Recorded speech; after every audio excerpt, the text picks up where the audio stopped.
Assalamualaikum warahmatullahi wabarakatuh.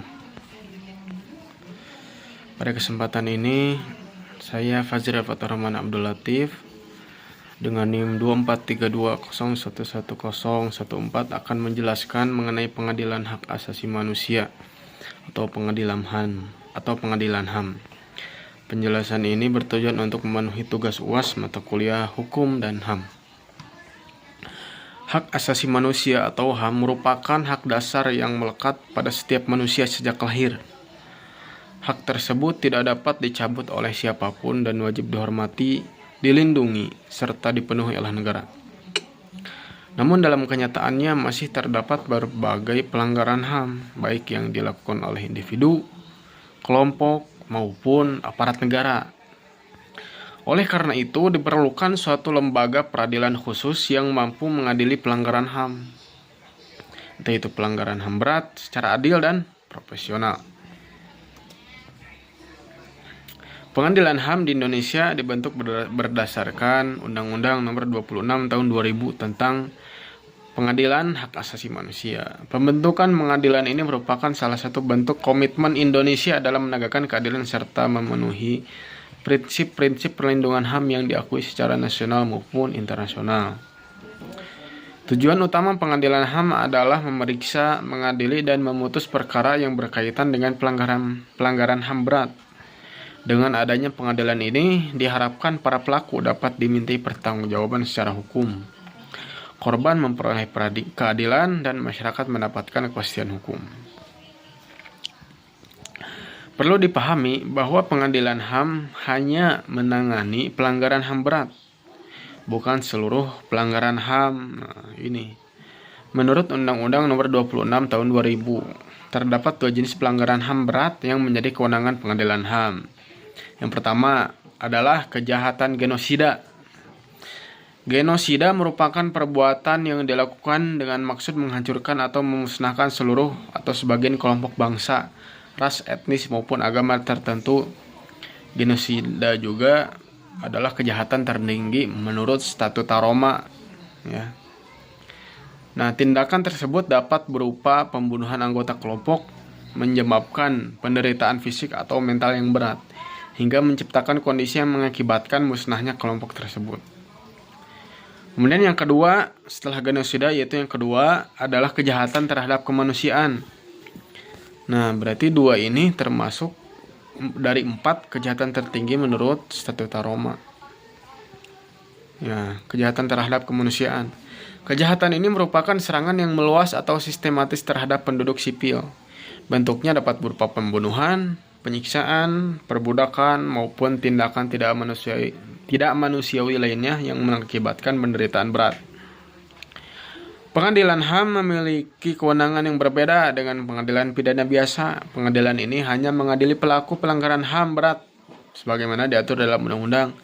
Selain itu, proses penyelidikan terhadap dugaan pelanggaran HAM berat dilakukan oleh Komisi Nasional Hak Asasi Manusia atau Komnas HAM.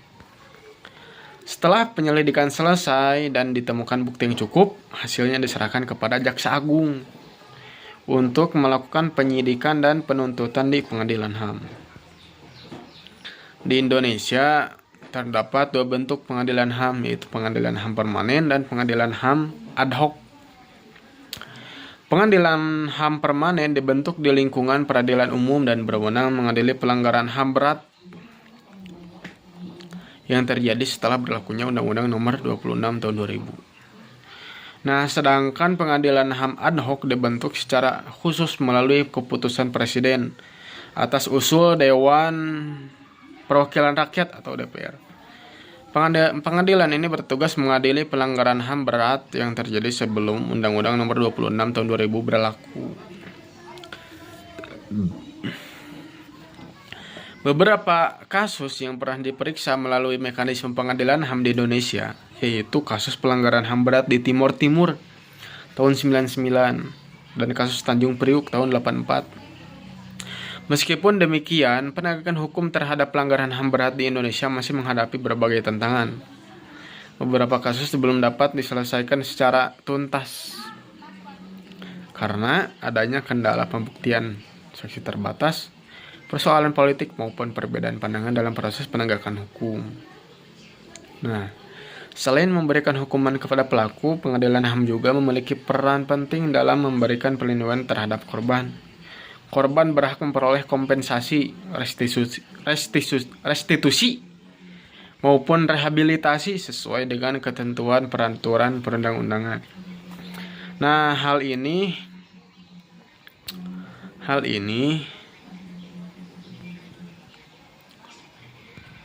menunjukkan bahwa tujuan pengadilan HAM bukan hanya menghukum pelaku, tetapi juga memulihkan hak-hak korban yang telah dirugikan akibat pelanggaran HAM berat. Keberadaan pengadilan HAM juga memiliki fungsi pencegahan. Dengan adanya ancaman hukum terhadap pelaku pelanggaran HAM berat, diharapkan setiap orang termasuk aparat negara lebih menghormati hak asasi manusia dalam menjalankan tugas maupun kehidupan bermasyarakat. Nah, pengadilan HAM menjadi simbol bahwa tidak ada seorang pun yang kebal hukum apabila melakukan kejahatan yang melanggar nilai-nilai kemanusiaan. Sebagai negara hukum, Indonesia memiliki kewajiban untuk menjamin penghormatan terhadap hak asasi manusia sebagaimana diatur dalam konstitusi, khususnya pasal 28A sampai dengan pasal 28J Undang-Undang Dasar Republik Indonesia tahun 1945. Oleh karena itu, keberadaan pengadilan HAM merupakan bagian penting dari sistem peradilan nasional dalam mewujudkan keadilan, kepastian hukum, dan perlindungan terhadap hak-hak setiap warga negara. Nah, di sini saya sebagai penutup dapat disimpulkan bahwa pengadilan HAM merupakan lembaga peradilan khusus yang dibentuk untuk mengadili pelanggaran HAM berat. Jadi khusus untuk pelanggaran HAM berat, yaitu kejahatan genosida dan kejahatan terhadap kemanusiaan.